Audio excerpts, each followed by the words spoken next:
Carboxylic acid. अब मैंने यहाँ पे कुछ स्ट्रक्चर बनाए हुए हैं, तो हमको पता है कि ये पूरा स्ट्रक्चर क्या है, बेंजोइक एसिड का है, और इसमें थर्ड पे मिथाइल अटैच है, तो 3 मिथाइल बेंजोइक एसिड, डायरेक्ट इसका ऐसे नाम हो जाएगा। नेक्स्ट पे देखो अगेन सेकेंड अगर मैं बोलूँ तो यहाँ पे हमारे पास क्या है, ये बेंजोइक एसिड का स्ट्रक्चर है और इसके थर्ड पोजीशन पे क्लोरीन अटैच है, तो ये क्या हो जाएगा 3 क्लोरो बेंजोइक एसिड। नेक्स्ट पे अगर आए तो यहाँ पे देखो ऊपर दिख नहीं रहा है बट वहाँ पे कार्बोक्सिलिक एसिड अटैच है, तो ये पूरा स्ट्रक्चर क्या हो जाएगा बेंजोइक एसिड। और ये हमारे पास एल्डिहाइड है, तो एल्डिहाइड छोटा ग्रुप है, तो इसको हम लोग जॉइनिंग पे फॉर्माइल लिखते हैं, तो थर्ड पोजीशन पे हमारे पास क्या है फॉर्माइल, और ऊपर हमारे पास पूरा स्ट्रक्चर क्या था बेंजोइक एसिड। अब इसको अकॉर्डिंग हम लोग नीचे भी जो स्ट्रक्चर मैंने दिए हुए हैं इसको भी नाम लिख सकते हैं। लास्ट वाले स्ट्रक्चर का थोड़ा सा नाम डिफरेंट हो जाएगा क्योंकि वहाँ पे जो फंक्शनल ग्रुप है वो CH2 के साथ है, तो उसके नाम में थोड़ा चेंज आएगा। अब देखो यहाँ पे 2 कार्बोक्सिलिक एसिड हैं, ये भी कार्बोक्सिलिक है और ये भी कार्बोक्सिलिक है, तो इसको हम लोग अब अलग अलग तो लिख नहीं सकते, तो डायरेक्ट इसको हम लोग क्या नाम लिखते हैं बेंजीन 1,3 डाई कार्बोक्सिलिक एसिड। ठीक है, अगर जॉइनिंग पे होता तो बात अलग थी, बट दोनों भी क्या है फंक्शनल ग्रुप है, तो इसको हम लोग नाम क्या लिखेंगे बेंजीन 1,3 डाई कार्बोक्सिलिक एसिड। जैसे यहाँ पे देखो नाम लिखा हुआ है मैंने benzene 1,3 di carboxylic acid. Last वाले में सिस्टम क्या है देखो, ये जो फंक्शनल ग्रुप है वो बाहर किसी कार्बन से अटैच है, तो ये क्या हो जाएगी, ये फंक्शनल ग्रुप इसके साथ में है, तो ये पेरेंट चेन है और ये बेंजीन क्या है हमारे पास जॉइनिंग पे, तो 2 पे जब बेंजीन जॉइनिंग पे आता है तो 2 पे हम लोग क्या लिखेंगे बेंजीन को फेनाइल, राइट है, और यहाँ पे 2 कार्बन है तो ये क्या हो जाएगा इथेनॉइक एसिड। इसको हम लोग एसिटिक एसिड वगैरह नहीं लिखेंगे, इसको सिंपल सा नाम क्या लिखोगे इथेनॉइक एसिड।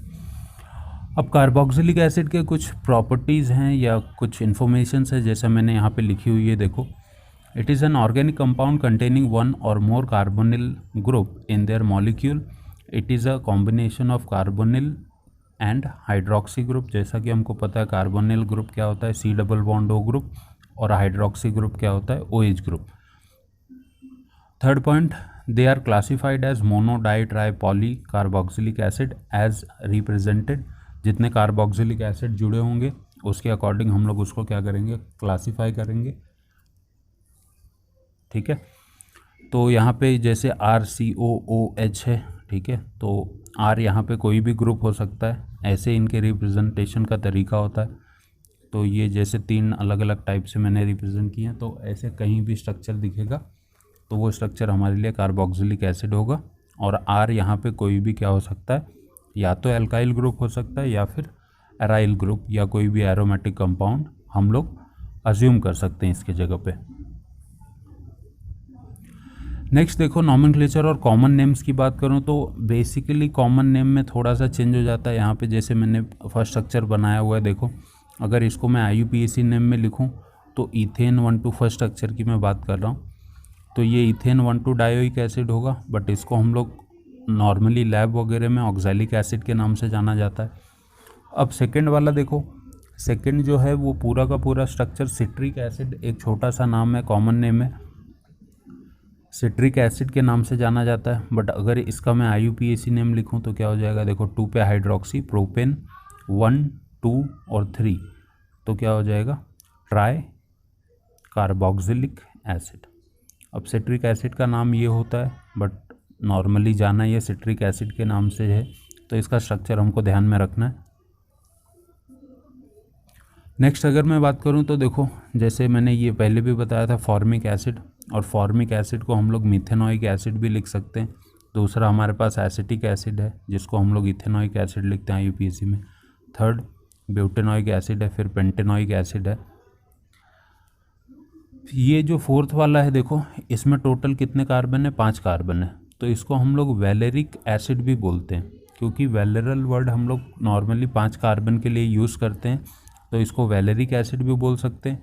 और फोर्थ वाला जो है हमारे पास देखो जिसमें 4 कार्बन है टोटल, जिसको हम लोग ने ब्यूटेनॉइक एसिड लिखा है, उसको नॉर्मली ब्यूटरिक एसिड लिखते हैं। जो ऑयल की रैंसिडिटी के बाद बनता है उसको ब्यूटरिक एसिड बोलते हैं। अब यहाँ पे कुछ और स्ट्रक्चर दिए हैं मैंने, जैसे 2 कार्बोक्सिलिक एसिड हैं, एक CH2 ग्रुप से अटैच है, तो इसका IUPAC नेम तो क्या हो जाएगा, प्रोपेन 1,3 डायोइक एसिड, बट इसको हम लोग कॉमनली बोलते हैं मैलोनिक एसिड। दूसरा, 2 कार्बोक्सिलिक एसिड अगर 2 CH2 ग्रुप से जुड़े हुए हैं तो ब्यूटेन 1,4 डायोइक एसिड, बट इसको लिखते क्या हम लोग, सक्सीनिक एसिड है। नेक्स्ट, अगर 3 CH2 ग्रुप से जुड़ा हुआ है तो इसको पेंटेन 1,5 डायोइक एसिड बोलेंगे, बट अगेन इसका साइंटिफिक नेम मैंने नीचे लिख के दिया हुआ है कुछ, ठीक है। तो इसको हम लोग रिलेट करके याद रखेंगे। 2 कार्बोक्सिलिक एसिड 1 कार्बन से जुड़े होंगे तो मैलोनिक, 2 कार्बन से जुड़े होंगे तो सक्सीनिक, 3 कार्बन से जुड़े होंगे तो यहाँ पे देखो नीचे नाम मैंने लिखा है, और 4 कार्बन से जुड़े हैं तो क्या बोलेंगे इसको, एडिपिक एसिड।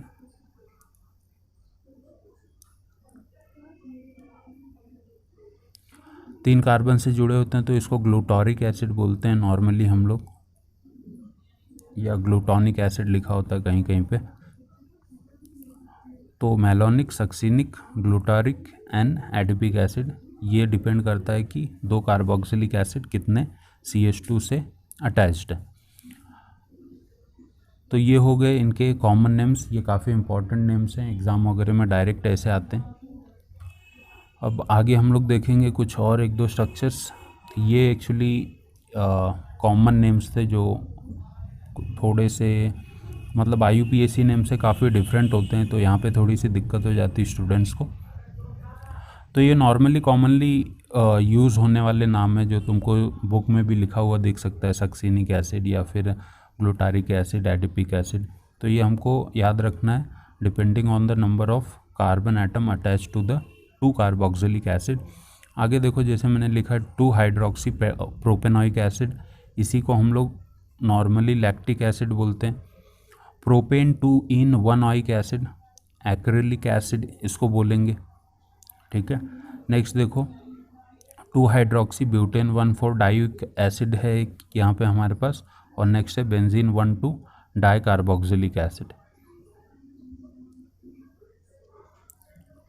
तो ये इनके कुछ नाम्स मैंने दिए हुए हैं ऑलरेडी, तो इम्पॉर्टेंट्स हैं ये काफ़ी।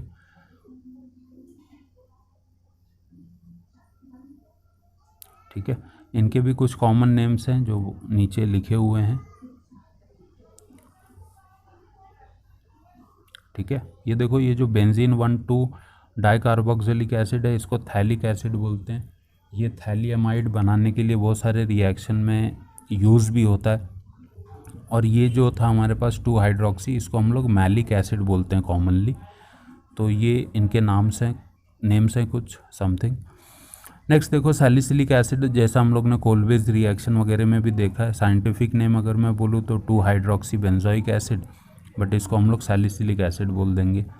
थर्ड, नेक्स्ट मैंने क्या लिखा हुआ है, बेंजीन में कार्बोक्सिलिक एसिड और CH3 ग्रुप अटैच है, तो इसको हम लोग 3 मिथाइल बेंजोइक एसिड, ये तो हमारा IUPAC का फॉर्मेट है। और इसको अगर मैं कॉमनली लिखूँ तो मेटा पोजीशन पे मिथाइल और benzoic acid as it is लिख सकता हूँ। बट इसको टॉल्विक एसिड भी बोलते हैं, जो इसका कॉमन नेम है, बहुत जगह पे यूज़ होता है। अगेन कॉमन नेम है बट बुक्स वगैरह में लिखा होता है, तो इसको हम लोग टॉल्विक एसिड भी लिखते हैं। टॉल्विक एसिड बोलने का मतलब क्या है, बेंजीन में हमको पता है कि CH3 अटैच होता है तो उसको हम लोग टॉल्विन बोलते हैं। और इक एसिड कहाँ से आया हमारे पास, कार्बोक्सिलिक एसिड जब भी अटैच होता है तो ऑइक एसिड लिखते हैं, तो वहीं से हमको ये नाम मिलता है। तो ये सारे कुछ इनके कार्बोक्सिलिक एसिड की इन्फॉर्मेशंस थी जो इस वीडियो में मैंने शेयर की हुई है। काफ़ी इम्पॉर्टेंट नेम्स भी हैं इसके जो नॉर्मली यूज़ नहीं होते हैं, फिर भी देखते हैं हम लोग।